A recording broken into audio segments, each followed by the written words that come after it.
Welcome to Washington. I'm Brett Baer. Republicans trying to get President Obama to change his mind about bringing 9/11 suspects to New York now have some help from across the aisle.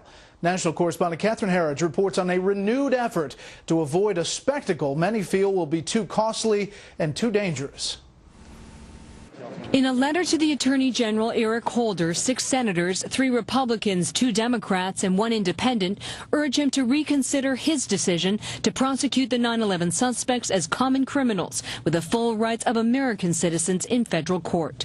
Quote, "It is not in our national interest to provide them further publicity or additional advantage." They have committed an act of war, so they don't deserve the constitutional protections of our court. Also, 2 congressional Republicans, 1 in the House and the other in the Senate, are mounting a plan to block the transfer of Khalid Sheikh Mohammed, the self-described architect of the attack, and his co-conspirators to federal court by cutting off the money. So the cost of moving a handful of people and trying them and keeping them in New York City until the appeals are out could cost up to $1 billion and perhaps even over $1 billion. So it would be done through the appropriations process. After the election of Scott Brown, who ran on a strong national security platform, a leading Senate Republican says the support is there on Capitol Hill. There are a lot of Democrats who oppose the idea of sending them to New York City, putting them in civilian court, and if I have another vote, I think I'll get a majority of the United States Senate. Senator Graham says this is about the larger issue of criminalizing the war.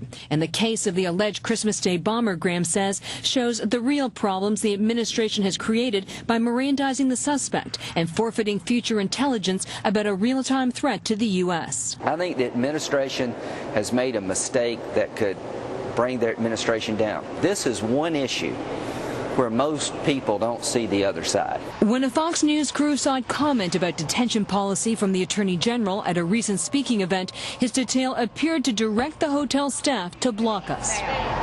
You need to leave now.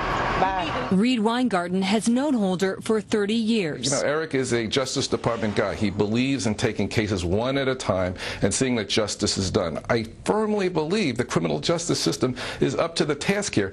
A Justice Department spokesman would not directly comment on the growing pressure from some lawmakers to move the trial to a military setting. Instead, Fox was referred to the Attorney General's testimony on the Hill November 18th, where he states that 9/11 was both an act of war and a violation of federal criminal law. Brett. Seems like it's gaining steam. Definitely. All right, we'll follow it. Catherine, thank you.